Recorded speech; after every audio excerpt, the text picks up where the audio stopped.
Hi, welcome. Enjoy the content, subscribe, and turn on notifications. Scott never imagined his life would change completely on an ordinary Tuesday in October. He was at home, sitting at the dining room table, organizing documents for a project he needed to review before the meeting the next morning. The afternoon was quiet, with that soft light coming through the window, and he was enjoying the silence to focus. At 38, Scott had built a solid career as a project engineer at a construction company, always meticulous, always responsible.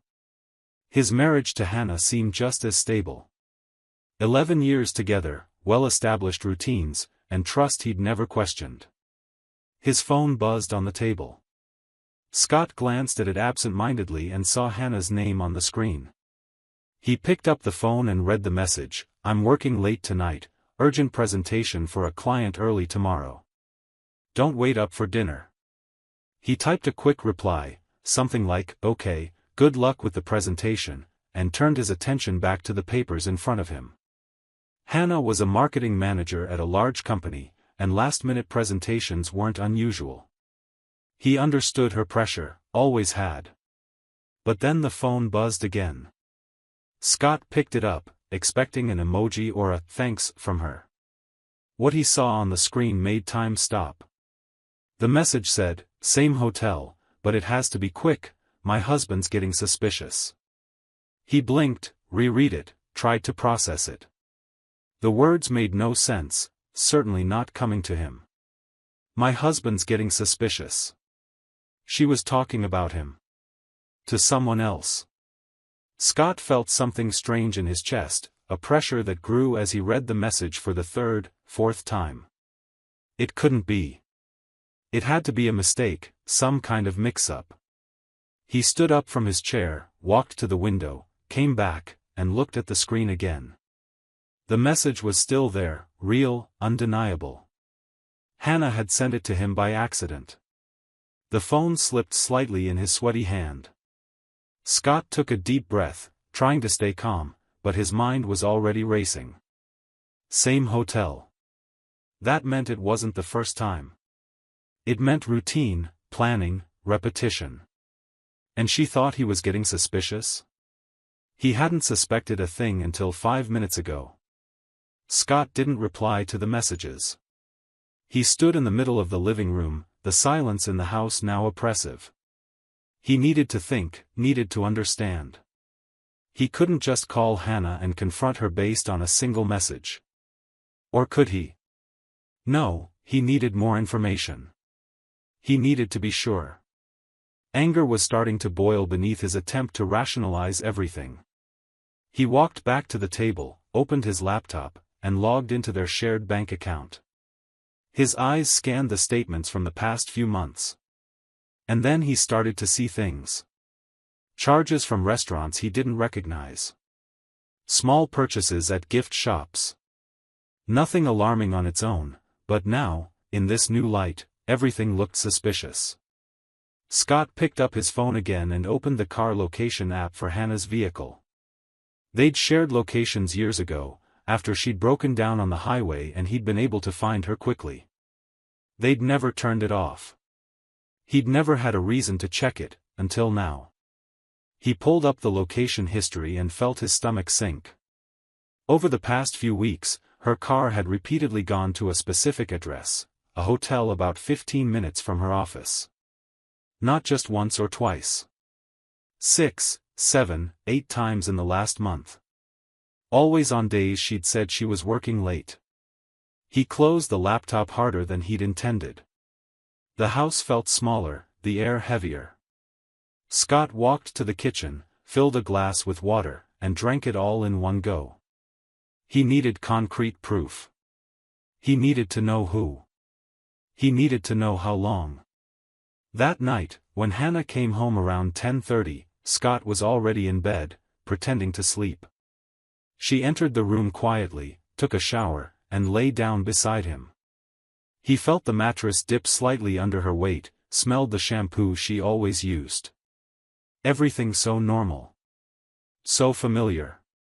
So false. The next morning, Scott left early for work without waking her. But instead of heading straight to the office, he stopped at a private investigation agency he'd seen advertised online. The waiting room was discreet, almost anonymous. A middle-aged man with gray hair and a professional demeanor greeted him. Scott explained the situation in a controlled voice, showing him the message, the GPS history, the bank statements. The investigator listened without interrupting, jotting notes in a pad. "How long will you need?" Scott asked, anxious for immediate answers. "A week, tops," the investigator replied, his voice calm and experienced. "I'll follow your wife discreetly, document the meetings, identify the other person involved. You'll get photos, videos, timestamps, everything recorded. But you'll need to act normal at home. You can't show any suspicion. If she realizes she's being watched, it'll be harder." Scott nodded. A week. 7 days of pretending everything was fine. 7 days sharing a bed with a lie. The days that followed were the longest of Scott's life. He'd wake up, have coffee with Hannah, chat about trivial things, the weather, the news, weekend plans. She kept up her usual routine, leaving for work, coming home late some nights, always with plausible excuses. Scott watched her every gesture, every word, searching for signs he'd missed before. The way she smiled at her phone when she thought he wasn't looking. The extra time she took in the shower. The slightly more elaborate outfits on certain days. On the third day, Hannah said during dinner, "You've been quiet lately. Everything okay?" Scott forced a smile. "Just tired. Work project's been tough." She accepted the explanation without pressing further. Or maybe she was relieved he wasn't asking more questions. Scott noticed she seemed distracted too, checking her phone often, texting with a half-smile on her lips. How had he not seen this before? On the 5th day, Scott almost gave up waiting. The agony of not knowing felt worse than any truth could be, or at least that's what he kept telling himself. But then, on the morning of the 7th day, the investigator called. "I've got what you need. Can we meet?" An hour later, Scott was back in the agency's discreet office. The investigator placed a thick envelope on the table. "I'm sorry for what you're about to see," he said, his voice genuinely compassionate. Scott opened the envelope. The first photos showed Hannah leaving her office, walking to her car. Then, her car parked outside the hotel Scott already recognized from the GPS data. The next photo made his world collapse, Hannah walking into the hotel lobby beside a man. Scott recognized the face immediately. Samuel. His cousin. His mother's sister's son. Samuel, who'd been at their wedding 11 years ago. Samuel, who showed up at family lunches. Samuel, who Scott considered a close friend. The photos kept coming. Samuel and Hannah entering the elevator. Later, walking out together, she adjusting her hair, he with his hand on her back. There were videos too. The investigator had recorded one of them talking in the hotel parking lot, laughing, kissing before getting into separate cars. The investigator's voice droned in the background, but Scott could barely hear him. He was staring at the photos, one after another, each image like a knife to the chest. "I've identified the man," the investigator said. Samuel Morrison, 42, works as a financial consultant. According to hotel records, they've met at least 8 times over the past 6 weeks. Always at the same time, always for 2 or 3 hours. Scott put the photos back in the envelope. His hands trembled slightly, but his voice stayed firm. "Thanks. How much do I owe you?" After settling the payment and leaving the agency, Scott sat in his car for a long while. He didn't cry. Didn't scream. He just sat there, gripping the steering wheel, staring into nothingness. Then, with strange clarity, he knew exactly what to do. That night, Scott had dinner with Hannah as if nothing had happened. She was cheerful, talking about a new project at work. He listened, asked the right questions, smiled at the right moments. When they went to bed, he waited for her to fall asleep and then grabbed his phone. He sent her a message: "I have to travel early tomorrow morning, to the construction site out of town. Urgent issue. Won't be back until the weekend." The next morning, Scott really did leave early, but he didn't go anywhere.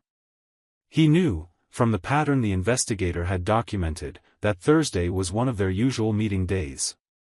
He waited, and right on schedule, around 2 p.m., he got a message from Hannah: "Gonna have to stay late tonight, important client meeting." Scott was ready. He drove to the hotel, parked discreetly, and waited. At 5:15 p.m., Hannah's car pulled into the lot. 3 minutes later, Samuel's car arrived. Scott watched as they met near the side entrance, shared a quick kiss, and walked in together. He waited 40 minutes, long enough for them to settle in, feel safe, and let their guard down. Scott entered the hotel with the envelope of photos in hand. He approached the front desk calmly. "My wife is staying here with someone else. I need the room number." The receptionist hesitated, but something in his expression must have conveyed the seriousness of the situation. She checked discreetly and murmured, "Room 312. Scott took the elevator up, each floor heightening his adrenaline. He reached room 312 and knocked, hard. 3 times. He heard movement inside, muffled whispers. Footsteps approaching. The door cracked open, and Samuel appeared, wearing only pants, his face turning pale as he recognized Scott. "Hey, cousin," Scott said, his voice icy. "I think we need to talk." He pushed past him into the room. Hannah sat on the bed, hurriedly pulling on a robe, her eyes wide with shock and panic. "Scott. Same hotel, but it has to be quick. My husband's getting suspicious." Scott recited the message that had changed everything, each word dripping with venom. "Remember that text, Hannah? The one you accidentally sent me a week ago?" The silence that followed was deafening. Hannah went pale. Samuel stepped back, raising his hands. "Dude, I can explain." "Can you?" Scott cut in, his calm more terrifying than any shout. "Are you going to explain how the cousin I considered a friend has been sleeping with my wife for months? Are you going to explain how you two laughed about it while I was at home, trusting you?" "Scott, please," Hannah started, tears streaming down her face. "It was a mistake. I didn't mean for it to happen." "You didn't mean for it to happen?" Scott laughed, a short, bitter sound. "You just didn't mean to get caught. But turns out, I was smarter than you thought." He tossed the envelope onto the bed. The photos spilled out, revealing every meeting, every documented lie. Hannah looked at them and sobbed, covering her face. Samuel stood frozen, colorless. "A private investigator is a wonderful tool," Scott went on. "I've got photos, videos, dates, times. I've got it all. And you know what's funniest? You picked the same damn hotel. The same room, sometimes. So much originality." "I'm sorry," Hannah cried. "I swear I am, it was weakness, Save the performance," Scott interrupted. "I don't want your excuses. I want you to know I've already spoken to my lawyer. The divorce proceedings start Monday. And I want you to know I've sent copies of all this to my mom, to your mom, Samuel, to the whole family. So everyone knows what kind of person you are. What kind of people you both are."